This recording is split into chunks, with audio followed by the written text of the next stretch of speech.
I'm Matt McClure, and this is Currents. Another rally to save the centers. We'll take you there. And Bill 371 is tight-fisted, narrow-minded, ugly, cruel, hateful people. A tragic mistake has one woman waiting and worried. Maybe we could have deformities. There's a lot that goes with it. And gathering in Manhattan to pray for victims of breast cancer. And so prayer, in whatever form you engage in it, brings that spiritual nourishment. And I feel it certainly complements what is happening in the regular course of treatment. Well, good evening. Thanks so much for joining us tonight. Pro-life pregnancy centers in New York City say they are fighting for their very existence as they continue to spread the word about a city council bill that would change the way they do business. Known as Bill 371, it would, among other things, require centers to put up signs indicating they do not make referrals to abortions or provide artificial contraception. The supporters of the bill say they just want truth in advertising, while opponents say Bill 371 would impose harsh regulations and free speech restrictions. For the second time in 2 months, pro-lifers held a rally to help save their centers. Our cameras were there on Monday night in the Bronx. You know, you can walk down any street in Manhattan and you'll be mingling with people from all over the world because New York is generous. It opens up its arms. And what we have in Bill 371 is tight-fisted, narrow-minded, ugly, cruel, hateful people. I don't get how this comes out of the New York City Council. Tonight we have people from the community, we have people from out of the community. This is going to be a really exciting night to be able to rally together, not just to complain about it, but to come up with a strategy that is going to be effective and we could bring about true change. We are here tonight because we must come together and say no to Bill number 371. Amen. We must say no to the city council and their supporters who are now simply become an extension of the deaf arm of Planned Parenthood, NARAL, and other abortion providers in this city. Pregnancy care centers step in to inform the mother of her true choices. Pregnancy care centers step in to provide wholesome information for the future of the baby and their mother for years to come. Frankly, I'm worried. I'm very worried that if more Christians and Catholics don't stand up and speak out and have the courage to make the phone calls and to go make the visits to the city council members, we could be doomed and this bill might pass. Now it's the time. The heart of my problem with the bill is that, again, it will take people's ability to make sound choices away. They are imposing some things for the alternative clinics that are not being imposed for the abortion clinics. So it needs to be fair. You know, we hear people from Planned Parenthood, from NARAL, President Obama saying they want abortion to be safe, legal, and rare. Well, if they want abortion to be rare, why are they making it harder for women to choose life? This bill is actually unconstitutional. It's been shown in Baltimore at the federal level, at the state level in Virginia, that is unconstitutional. Why do we want to spend hundreds of thousands of dollars that we don't have in the city defending a bill that is not going to make it through? The government should not be regulating what the pregnancy resource centers are saying to women. And they're not lying to women. And what they say, they offer free pregnancy tests. They offer abortion alternatives. They offer options counseling. This is what they say they offer, and this is what they do. And so this bill is an attempt to criminalize the pro-life movement here in New York City. If this bill is passed, my First Amendment rights are going to be squashed, and all the 23 pregnancy center sites across the city. And this is going to send a message that New York is no longer democratic, it's no longer constitutional, no longer for free speech. But I say no. I say, New York, we welcome children into the city. We welcome life. And we in the church have to be at the forefront of this because we're ministers of the gospel. The church needs to become the prophetic voice of the community. And so I'm calling upon the church to do that. If you do not commit to going to see legislators, if you do not make the phone calls in the coming weeks, this rally is for naught. This room can change this legislation. You are the people. Do not think it's going to be somebody else coming from somewhere else. Don't think it's at another time. It's now or never. And we have more about Bill 371 and the effort against it over on our website. Just go to currentsny.net. But stay tuned. When Currents returns, a Red Cross worker in Afghanistan gets the death penalty, and the reason may surprise you. That story and the rest of the day's headlines next.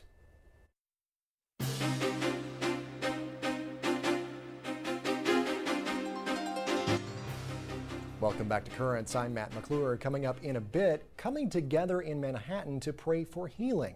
We'll tell you why, but first, let's have a look at the day's headlines. In Afghanistan, a Red Cross worker has been sentenced to death for converting to Christianity. Saeed Musa was arrested last year after being identified as one of the people being baptized in a documentary that aired on Afghan TV. Musa says a judge told him that he would be hanged unless he converted back to Islam. From Indonesia, Interfaith Harmony Week got off to a less than harmonious start. A report says 3 members of an Islamic sect were killed and others injured in an attack in western Java. They were reportedly being targeted by Muslim extremists who consider the victims heretics. The Secretary of Indonesia's Bishops' Conference called the attack a sad episode and said the bishops were praying for the victims. Now, meanwhile, a group of Muslims attacked 3 churches in central Java, burning 2 roofs and damaging a third. The attacks were in protest of a Christian man who was sentenced to 5 years in jail for blaspheming against Islam. The attackers reportedly believed that sentence was too lenient. Well, back in this country, emotions run high in Texas over a school's decision to teach Arabic. Sherry Williams has more. All over the room, there were questions. Why are we just now finding out about it?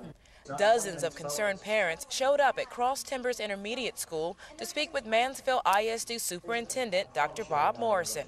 The district was awarded a federal grant last summer to teach the Arabic language. The school does not teach Christianity, so I don't want them teaching the Islam. The district stressed the curriculum would not be about religion, but about the language and culture, similar to the Spanish curriculum already in place. But upset parents say they should have been informed months ago about the grant. It's them applying for the grant and getting it approved, and now saying they're going to be able to go back and change it only after they were caught trying to implement this plan without any of the parents knowing about it. The grant, known as the Foreign Language Assistance Program, has identified Arabic as a language of the future.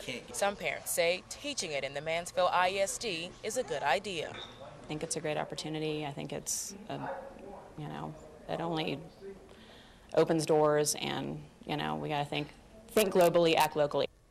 Karia Hanu was born in Palestine, but raised in the U.S. She says the option to learn Arabic will give her son a chance to know more about his culture and hopefully broaden the minds of not only students, but also parents.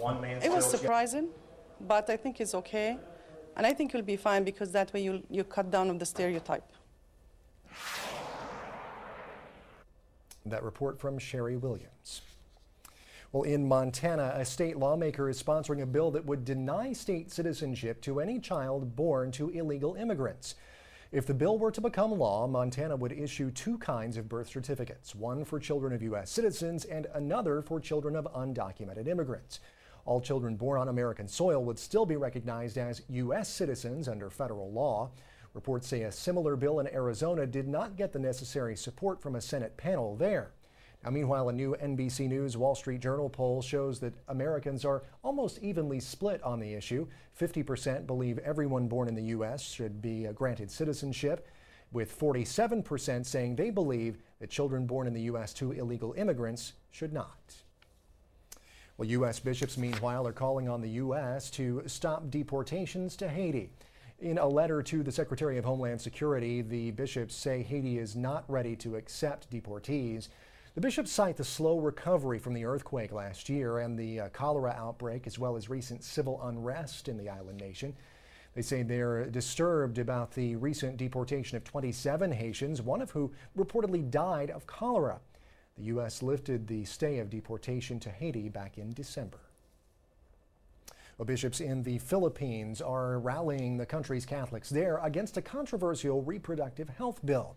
The legislation would provide taxpayer funding for distribution of artificial contraception and require schools to teach sex education to their students. In a letter, the bishops say it's not just a Catholic issue, and they call the bill a major attack on authentic human values. The legislation is currently being considered by the Philippines Congress. Back here in the States, a Colorado woman expecting her first child is anxiously awaiting word from doctors after mistakenly being given an abortion drug. We get that story now from Russell Haythorne. This is my first child, so it's really difficult to deal with. Marina Silva and her boyfriend Chris are off to the doctor for what should be a routine visit, but this is anything but routine. My baby could have deformities. There's a lot that goes with it. 3 days ago, Marina took a drug she absolutely should not have. I took it because I thought it was mine. Marina Silva came to the pharmacy at this Safeway for an antibiotic. What she was given was another woman's prescription for methotrexate. Methotrexate is used in chemotherapy regimens to treat cancer, but it is also used to terminate pregnancies during the early stages. After she took it, Marina started feeling nauseous. I came back and I looked at the bottle and it wasn't my name. She called her doctor. My doctor immediately told me to try and make myself vomit to see if I can get the medicine to come back up. She was then rushed to Platte Valley Medical Center. They gave her charcoal to absorb the drug, but it may have been too late. For all this to happen now, it's really overwhelming to know that I have to come home and sit and wait. When 7 News asked, Safeway admitted its pharmacy mixed up prescriptions. The methotrexate was intended to go to a 59-year-old woman with the exact same last name and a similar first name. It says she was born in '53. In a statement to 7 News, Safeway says, "We have extended our sincere apologies to the customer and offered to pay any medical expenses incurred as a result of the prescription error." It goes on to say, "We are very concerned about how this happened, and we are conducting a full and complete investigation to ensure our procedures and policies are being followed." Marina isn't so convinced. Sorry's not going to cut it. I'm going to have to deal with this for a long time. That report from Russell Haythorne. The Catholic Church in Korea has launched a new effort to help decrease abortions there. The project brings together hospitals and shelters serving single mothers. Single pregnant women will have their babies delivered for free at the hospitals. The women will then be offered a place to stay and receive financial support from dioceses and parishes. And the Catholic publishing house Magnificat has joined forces with the U.S. Bishops' Conference to help make the transition to the new Mass just a little easier. They're supplying pew cards that will contain the entire new Mass translation. The cards will reportedly be available in the spring. And one more note here about a different kind of card. You know, if you plan on taking the train or the bus tomorrow to get to school or work, you'll want to pay attention to this. That monthly Metro card that you bought before December 30th expires tonight at midnight, so don't be caught off guard. Remember, the MTA bumped up the price for a new 30-day unlimited card to $104. Well, don't go anywhere. There's more Currents coming up. Just ahead, the church answers the call to fight for life. The most endangered species in this world is the human race.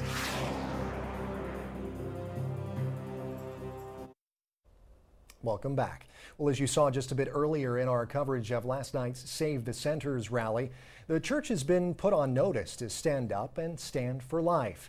It's a plea that has not fallen on deaf ears in the Diocese of Brooklyn. Late last year, actually on the eve of Advent, dioceses around the world celebrated masses to pray for and also to protect human life in its beginning stages after an appeal from the Vatican. We took our cameras then to St. James Cathedral in downtown Brooklyn, where Bishop DiMarzio led a vigil and celebrated a Mass for nascent life. La persona è un bene in se stessa e occorre cercare sempre il suo sviluppo integrale. Today we're gathering together to celebrate a vigil for nascent life. The Holy Father, Pope Benedict XVI, has declared the first Sunday of Advent to be a time we want to pray for all life, especially life that is unborn. He himself today in Rome had a similar vigil, and we're imitating and following his example by having this prayer service for nascent life. And then we will celebrate the Eucharist afterwards. So first is our Holy Hour with the Rosary. At this extraordinary vigil, celebrated here, but also by the Supreme Pastor of the Church, in union with the particular churches throughout the world, we invoke the Lord Jesus and to bestow his grace and light for the conversion of hearts. And at the same time, we shall be offering to the entire world an outstanding ecclesial witness of the Church's culture of life and love. Advent is a time we're awaiting the birth of Christ, and so Christ is in the womb for this last month, and we're also praying for those who are in the womb that they be protected, that we stand vigil with Mary, the Mother of God, as her last month of pregnancy, that we seek her intercession also for those women who are tempted not to bring their children to term. Today in the news, I heard the UN was having a wonderful meeting, and the meeting was for the intention of protecting endangered species, whales and turtles and many other endangered species. But the most endangered species in this world is the human race. Life is respected, but not human life. It seems that the human life is fallen out of favor, that human life is the province of the person who carries it, that they can bring it to term or not. It's really hard in this world where personal freedom has trumped everything to let people understand that there's a responsibility that goes beyond the individual, but a responsibility to society and a responsibility, even more importantly, to the life yet to be born. We all have to get up and speak and pray and not just let other people do it. We all have to do it. We all have to be missionaries. We all have to be evangelists for life. Life is a gift from God, and I really think that we need to reverence that life. We need to, understand the true sacredness of the human person, beginning with that life in the womb. Just look at this beautiful baby here, and that speaks for itself. I mean, this is not our doing. When God gives us beautiful gifts like this, we know truly children are a blessing from God. Let it be our pledge that we will indeed respect all life that is to be born, all nascent life, as the Holy Father has deigned to call it. May it make us ever more aware in our lives that we must work to protect life and pray to save it from destruction.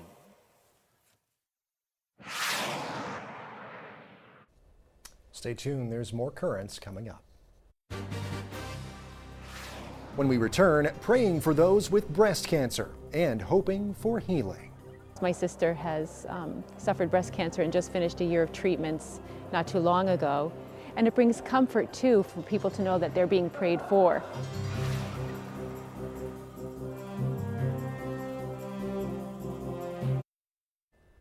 Well, finally tonight, it is the most common form of cancer for women. It's estimated more than 200,000 women, in fact, here in the U.S., were diagnosed with breast cancer last year. And while rare, breast cancer claimed the lives of close to 400 men in the U.S. last year as well. Nearly 2,000 men were diagnosed with it. And treating those victims is not just about medical care, it's also about prayer. For the second straight year, praying is exactly what the people at St. Catherine of Siena Church on Manhattan's Upper East Side did.